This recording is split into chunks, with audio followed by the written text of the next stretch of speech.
अमावस्या और पूर्णिमा, दो बहनों की कहानी। एक राज्य में एक राजा और एक रानी रहते थे, जिसकी 4 संतानें थीं, 2 लड़के और 2 लड़की। एक लड़की का नाम पूर्णिमा था तथा दूसरी का नाम अमावस्या था। पूर्णिमा घर के कामों में निपुण थी और घर का पूरा काम करती थी और भगवान की पूजा अर्चना भी किया करती थी। इसके अतिरिक्त वह गौ माता की सेवा भी किया करती थी और उसकी दूसरी बहन अमावस्या ना ही घर का कोई काम करती थी, ना ही भगवान की पूजा अर्चना करती थी और ना ही गौ माता की सेवा करती थी। पूर्णिमा सर्वगुण संपन्न थी, फिर भी राजा और रानी अपने दोनों बेटों तथा पुत्री अमावस्या को ही प्यार किया करते थे और वह पूर्णिमा से प्यार नहीं करते थे, उसके साथ भेदभाव करते थे। राजा के चारों पुत्र और पुत्री धीरे धीरे बड़े हो रहे थे। जब वे बड़े हो गए, राजा ने अपने दोनों पुत्रों का विवाह योग्य कन्याओं के साथ करा दिया। इसके बाद रानी ने राजा से कहा कि अब दोनों पुत्री विवाह के योग्य हो गई हैं और इन दोनों का विवाह भी करा दो। लेकिन अमावस्या का विवाह किसी बड़े खानदान में कराना और पूर्णिमा का विवाह किसी गरीब परिवार में कराना, क्योंकि पूर्णिमा को केवल भगवान की पूजा पाठ करना ही पसंद है और गाय की सेवा करना पसंद है। अब रानी ने राजा को दोनों पुत्रियों का रिश्ता तय करने के लिए भेज दिया। राजा ने अपने पड़ोसी राज्य में जाकर वहाँ के राजा के पुत्र से अमावस्या का रिश्ता तय कर दिया और वहीं पास के गांव में जाकर एक गरीब परिवार के लड़के से पुत्री पूर्णिमा का भी रिश्ता तय कर दिया। यह सारी बात जाकर राजा ने अपनी रानी से बताया तो रानी यह सोचने लगी कि अब देखते हैं कि भगवान इसकी मदद कैसे करते हैं। यह बहुत ही पूजा पाठ करती है और भगवान में मगन रहती है। पूर्णिमा का भाई और उसकी भाभी पूर्णिमा से बहुत प्यार करते हैं, क्योंकि पूर्णिमा उनके घर के कामों में उनका साथ देती है और कामों में उनका हाथ भी बटाती है और यही उनकी दूसरी बहन अमावस्या उन पर अपना रौब जमाती है और घर का कोई कार्य नहीं करती है। कुछ समय बीत जाने के बाद दोनों पुत्रियों का विवाह हो जाता है। राजा और रानी विवाह के बाद अपनी दोनों पुत्रियों को विदाई देते हैं। विदाई देते समय राजा और रानी पुत्री अमावस्या को बहुत सारा धन और दौलत देकर विदा करते हैं और पूर्णिमा को कुछ भी नहीं देते हैं और खाली हाथ अपने घर से विदा करते हैं। इसके बाद दोनों बहनें अपने अपने ससुराल को चली जाती हैं। कुछ दिन बीत जाते हैं और एक दिन अमावस्या अपने घर पर शिव जी की कथा रखती है, जिसमें वह सभी गांव वालों को निमंत्रण देती है और अपनी बहन पूर्णिमा को नहीं बुलाती। जब गांव की सभी औरतें अमावस्या के यहाँ जाती हैं तो यह सब दृश्य पूर्णिमा अपने घर के दरवाजे के बाहर बैठकर देख रही होती है। तब वहाँ से गुजर रही औरतें पूर्णिमा से कहती हैं कि तुम्हारी बहन के यहाँ शिव जी की कथा रखी है, क्या तुम नहीं चलोगी? पूर्णिमा ने कहा, मुझे निमंत्रण नहीं आया है, मैं नहीं जा सकती। सभी गांव की औरतों ने पूर्णिमा से कहा, बुलाया नहीं तो क्या हुआ, भगवान शिव की कथा है, तुम हमारे साथ चलो। गांव की सभी औरतों की बात मानकर पूर्णिमा भी उनके साथ भगवान शिव की कथा में अमावस्या के घर चली जाती है। जब अमावस्या की नज़र पूर्णिमा पर पड़ती है तो वह कहती है कि तुम यहाँ कैसे चली आई, मैंने तो तुम्हें नहीं बुलाया था। खैर कोई बात नहीं, अब तुम आ ही गई हो तो चुपचाप बैठी रहना। और यह कहते हुए अमावस्या ने पूर्णिमा की गरीबी का भी मजाक उड़ाया। पूर्णिमा की आंखों में आंसू आ गए और रोते रोते मन ही मन में पूर्णिमा भगवान शिव से विनती करती है, हे भगवान, क्या पूजा पाठ करना गलत है? गौ माता की सेवा करना गलत है? आखिर मेरी गलती क्या है? आप मुझ पर अपनी कृपा दृष्टि कब बनाएंगे? पूर्णिमा बार बार भगवान शिव से यही कहती रहती। इतने में शिव कथा पूरी हो जाती है और अमावस्या भगवान का प्रसाद बांटने लगती है। वह सभी लोगों को प्रसाद देती है, लेकिन पूर्णिमा को वह प्रसाद नहीं देती है। पूर्णिमा बिना प्रसाद के लिए ही अपने घर लौट जाती है। रास्ते में वह यह सोचते हुए चलती है कि यदि बच्चे उससे कथा का प्रसाद मांगेंगे तो वह क्या कहेगी, उन्हें क्या जवाब देगी। उसने सोचा था कि वह अपने मायके अपने भाई और भौजाई के यहाँ जाएगी और वहाँ जाते हुए वह बच्चों के लिए कुछ लेकर जाएगी। ऐसा सोचते हुए वह अपने घर वापस लौट आई। घर वापस लौट कर आने के बाद वह अपने पति और बच्चों से कहती है कि वह अपने मायके जा रही है।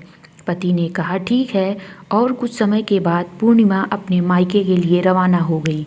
चलते चलते रास्ते में एक चबूतरा आया जिस पर तुलसी का पौधा लगा था। उस चबूतरे पर एक बूढ़ी अम्मा बैठी हुई थी। वह कोई और नहीं, साक्षात तुलसी माँ थी।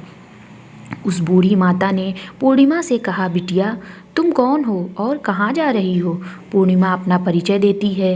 परिचय देने के बाद बूढ़ी औरत ने पूर्णिमा से कहा कि यहाँ तुलसी का पौधा सूख रहा है, इसमें थोड़ा सा पानी डाल दो और इस चबूतरे की साफ सफाई कर दो, जिससे मुझे थोड़ी ठंडक मिले।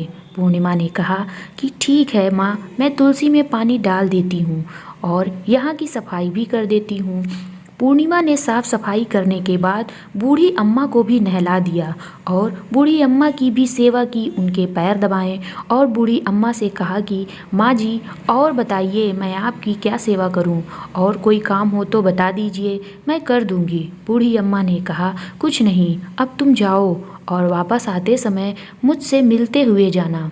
पूर्णिमा ने बूढ़ी अम्मा से कहा ठीक है अम्मा, मैं जाती हूँ, वापस आते वक्त आपसे मिलते हुए जाऊंगी। कुछ समय आगे चलने के बाद एक शिव मंदिर आया। वहाँ पर उसे एक बूढ़े बाबा मिले जो मंदिर के बाहर बैठे हुए थे। वह कोई और नहीं, साक्षात भोलेनाथ थे। उन्होंने पूर्णिमा से कहा कि कहाँ जा रही हो बेटी, तुम कौन हो?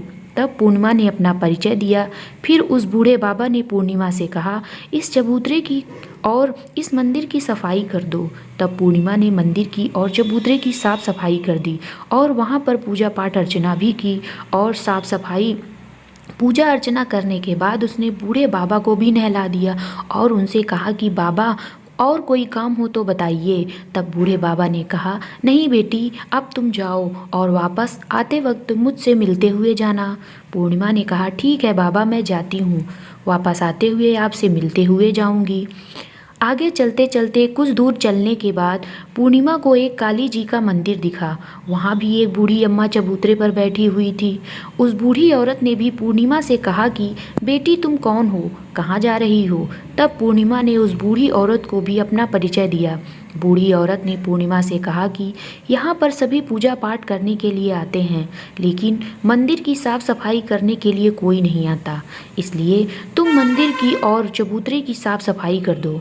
पूर्णिमा ने कहा ठीक है माता जी, और पूर्णिमा मंदिर की और चबूतरे की साफ सफाई कर देती है और पूजा पाठ भी करती है और माता जी का श्रृंगार कर देती है और उस बूढ़ी अम्मा को भी नहला देती है और बूढ़ी अम्मा के पैर दबाती है और कहती है कि सभी काम हो गया माँ, और कोई काम हो तो बताइए। बूढ़ी अम्मा कहती है नहीं बेटी, अब तुम जाओ, लेकिन वापस आते वक्त मुझसे मिलते हुए जाना। पूर्णिमा कहती है ठीक है और वह आगे चली जाती है। आगे चलते चलते एक नदी आती है। वहाँ पर भी एक बूढ़ी अम्मा बैठी रहती हैं और वहाँ कहती हैं बेटी तुम कौन हो और वहाँ कहाँ से आई हो? उसे भी पूर्णिमा अपना परिचय देती हैं। पूर्णिमा से कहती है नदी पर स्नान करने तो यहाँ सब आते हैं, लेकिन यहाँ की साफ़ सफाई कोई नहीं करता, इसलिए तुम इस किनारे पर साफ़ सफाई कर दो।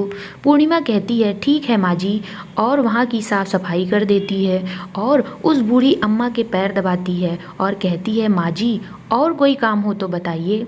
बूढ़ी औरत कहती है कि कुछ नहीं बेटी, तुम जाओ, लेकिन वापस आते वक्त मुझसे मिलते हुए जाना। और वहाँ नाव में बैठकर नदी के दूसरे किनारे पहुँच जाती है और वहाँ अपने मायके के घर पहुँच जाती है। वहाँ पूर्णिमा के भाई और भाभी उसे देखकर बहुत खुश हो जाते हैं और वे पूर्णिमा की बहुत खातिरदारी करते हैं और उससे बहुत सारी बातें करते हैं और कहते हैं कि बच्चों को भी साथ लाना, मैं लेकर आती तो बहुत अच्छा होता। अब कुछ समय के बाद पूर्णिमा के वापस अपने ससुराल जाने को कहा तो उसकी भाभी ने उसके लिए एक साड़ी दी और थैले में बच्चों के लिए कपड़े और खाने पीने की कुछ चीज़ें रख दी और कहा कि तुम बहुत दिनों के बाद आती हो। और पूर्णिमा की भाभी ने यह थैला पूर्णिमा के हाथ में दे दिया और कहा कि जाओ और जल्दी वापस आना। इसके बाद पूर्णिमा वहाँ से अपने ससुराल के लिए रवाना हो गई और उसी नदी के किनारे पहुँची और नाव में बैठकर दूसरे किनारे पर उतर गई। वहाँ पर उतरने के बाद वहाँ पर उसे वही बूढ़ी अम्मा मिली जो साक्षात गंगा मैया थी। उस बूढ़ी अम्मा ने पूर्णिमा को एक थैला दिया और कहा कि इसे तुम अपने घर जाकर ही खोलना। अब पूर्णिमा के पास 2 थैले हो गए। उन्हें लेकर पूर्णिमा वहाँ से रवाना हुई। आगे कुछ दूर चलने पर काली माँ का मंदिर आया। वहाँ पर काली माँ बूढ़ी माँ के रूप में विराजमान थी। उन्होंने कहा, आ गई बेटी पूर्णिमा। पूर्णिमा ने कहा, हाँ अम्मा, मैं आ गई। तो काली माँ ने उसे एक थैला दिया और कहा, तुम यह थैला अपने घर जाकर खोलना। अब पूर्णिमा के पास 3 थैले हो गए थे। तीनों थैली लेकर पूर्णिमा आगे बढ़ी। कुछ दूर जाने पर शिव जी का मंदिर आया, जहाँ बूढ़े बाबा के रूप में शिव जी स्वयं विराजमान थे। बूढ़े बाबा ने कहा, पूर्णिमा तुम वापस आ गई। पूर्णिमा ने कहा, हाँ बाबा, मैं वापस आ गई। बूढ़े बाबा ने भी पूर्णिमा को एक थैला दिया और कहा कि यह थैला तुम घर जाकर ही खोलना। पूर्णिमा ने कहा, ठीक है बाबा। अब पूर्णिमा के पास 4 थैले हो गए थे। अब पूर्णिमा 4 थैले को लेकर अकेले कैसे जाती। उसने एक पुरानी साड़ी निकाली और उन सभी थैलों का एक गट्ठर बना लिया और अपने सिर पर रख कर वहाँ से रवाना हो गई। कुछ दूर जाने के बाद उसे तुलसी माँ बूढ़ी औरत के रूप में मिलती हैं और कहती हैं, पूर्णिमा तुम आ गई। पूर्णिमा कहती है, हाँ माँ जी, मैं आ गई। वह बूढ़ी औरत भी उसे एक थैला देती है और कहती है कि यह थैला तू अपने घर जाकर ही खोलना। पूर्णिमा कहती है, ठीक है माँ जी। अब पूर्णिमा के पास 5 थैले हो गए थे। पूर्णिमा वहाँ से रवाना हुई तो वापस आने पर घर पहुँच गई। पूर्णिमा ने गट्ठर को नीचे रखा और सबसे पहले अपने मायके के थैले को खोल कर देखने लगी। उसमें बच्चों के लिए अच्छे अच्छे कपड़े और खाने पीने की चीज़ें थी और उसने कुछ गहने भी थे। पूर्णिमा ने कपड़े अपने बच्चों को दिए और खाने पीने की चीज़ें भी बच्चों को दे दी। बच्चे यह सब पाकर बहुत खुश थे। अब पूर्णिमा ने दूसरा थैला खोला जो उसे गंगा मैया ने दिया था। उसमें ढेर सारे हीरे जवाहरात, सोना, चांदी आदि था। इसके बाद अब पूर्णिमा ने तीसरा थैला खोला जो उसे काली माँ ने दिया था। उसमें बहुत सारा सोना श्रृंगार का सामान भरा हुआ था। इसके बाद पूर्णिमा ने चौथा थैला खोला तो उसे भगवान शिव ने दिया था। उसमें बहुत सारा धन संपत्ति से भरा हुआ था और बहुत सारी खुशियाँ भरी हुई थी। इसके बाद जब पूर्णिमा ने 5वां थैला खोला जो उसे तुलसी माँ ने दिया था, उसमें चावल, दाल और 7 प्रकार की खाने की चीज़ों से भरा हुआ था। अब पूर्णिमा के घर में किसी भी चीज़ की कमी नहीं थी। उसका घर धन धान्य से भरा हुआ था और परिपूर्ण था। अब पूर्णिमा और उसका परिवार सुख में जीवन व्यतीत करने लगा। अब पूर्णिमा के मन में विचार आया कि क्यों ना शिव जी की कथा कराई जाए और शिव जी की कथा में एक कार्यक्रम रखा। पूर्णिमा ने गांव के सभी लोगों को निमंत्रण दिया और घर घर जाकर सभी लोगों को बुलाया। पूर्णिमा अपनी बहन अमावस्या के घर भी गई और अमावस्या को भी शिव जी की कथा के लिए उसने अपने घर पर बुलाया। जब अमावस्या पूर्णिमा के घर शिव जी की कथा में आई तो उसने देखा कि पूर्णिमा के घर में किसी भी चीज़ की कोई कमी नहीं है। इतना सारा धन दौलत देखकर अमावस्या आश्चर्यचकित हो गई। उसने पूर्णिमा से कहा कि तुम्हारे घर में इतना धन और दौलत कहाँ से आई। पूर्णिमा ने कहा, देखो बहन, तुमने शिव जी की कथा में मुझे नहीं बुलाया था, फिर भी मैं चली आई और तुमने मुझे प्रसाद तक नहीं दिया और मेरी गरीबी का मजाक भी उड़ाया।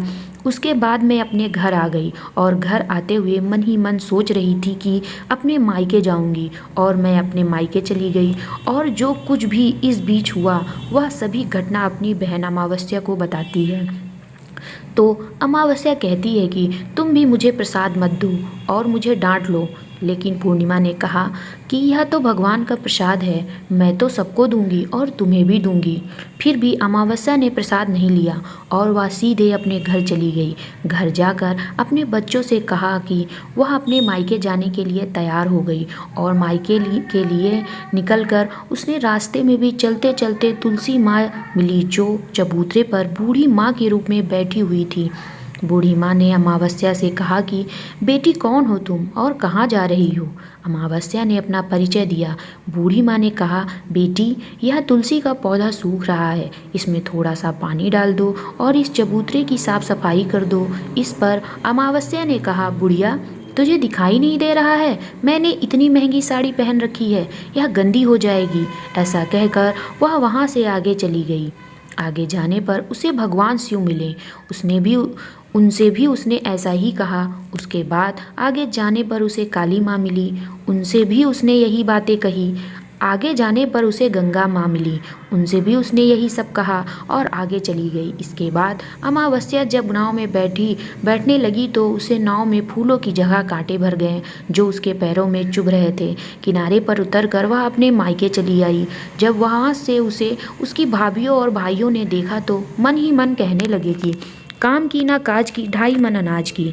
अब आ गई है तो ठीक ही है, पूर्णिमा तो हमारे कामों में हाथ बटाती थी, या कोई काम करेगी तो नहीं। अब उन्होंने खाना बनाया और खा पीकर सभी सो गए। अमावस्या जब सुबह उठी और अपनी भाभियों से कहा कि मैं अपने ससुराल जा रही हूँ। उन्होंने कहा कि ठीक है जाओ।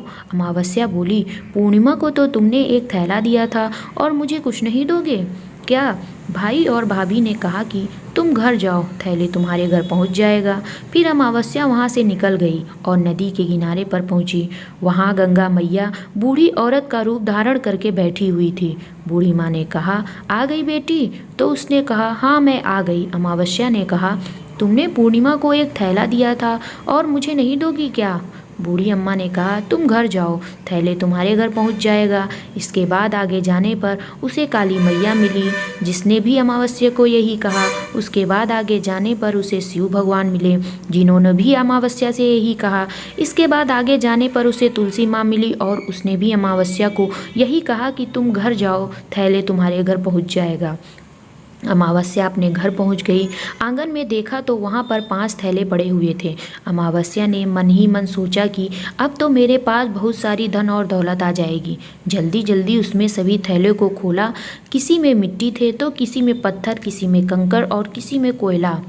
उसने मायके से भी कुछ नहीं मिला था। इन थैलों में कुछ भी नहीं था। अमावस्या दौड़ती हुई पूर्णिमा के घर गई और कहती है कि तुमने तो इतना सब कुछ मिला, मुझे तो कुछ भी नहीं मिला, आखिर क्यों? तो पूर्णिमा कहती है कि जब मैं अपने मायके जाती हूँ तो अपनी भाभियों के साथ उनके कामों में हाथ बटाती हूँ, उनके साथ मिलकर काम करती हूँ, लेकिन तुम ऐसा कुछ नहीं करती, उनकी इज्जत भी नहीं करती, इसलिए वह तुम्हें भला क्या देंगे। इसके बाद तुमने गंगा मैया को ठुकरा दिया और काली माँ को भी ठुकरा दिया, और तो और भगवान शिव को भी तुमने ठुकरा दिया, इसलिए उन्होंने भी तुम्हें कुछ नहीं दिया। अमावस्या कहती है कि बहन मुझे माफ़ कर दो, मैंने तुम पर हमेशा अत्याचार किया है, मुझे कुछ नहीं मिला तो कोई बात नहीं, मैं भी भगवान की भक्ति करूंगी और सब कुछ प्राप्त कर लूंगी, मुझे इन सब चीज़ों का रहस्य बताओ। तो पूर्णिमा ने कहा कि तुम 3 सूत्र का ज्ञान ले लो और उसकी कथा करना। पहले सूत्र में दया मांगना और दूसरे सूत्र में कथा और तीसरे सूत्र में 108 बार ओम नमः शिवाय का जाप करना। बहन भगवान ने यह सूत्र दिए हैं, इनको अपने हृदय में बसा लेना। मैंने भी यह 3 सूत्र अपने जीवन में अपनाए थे और सच्चे मन से भगवान की भक्ति पूजा पाठ की थी। फिर भगवान ने मुझे यह सब कुछ दिया और तुम्हारे पास जो कुछ था वह भी सब खत्म हो गया। इसके बाद अमावस्या अपने घर गई और भगवान की पूजा पाठ करने लगी। भगवान शिव से उसने माफ़ी मांगी और गौ माता की सेवा भी की और दूसरों की मदद भी करने लगी और खुशी खुशी अपना जीवन व्यतीत करने लगी। ये सब बातें जब राजा रानी को पता चली तो वे भी पूर्णिमा को प्यार करने लगे और सब आनंद से जीवन जीने लगे।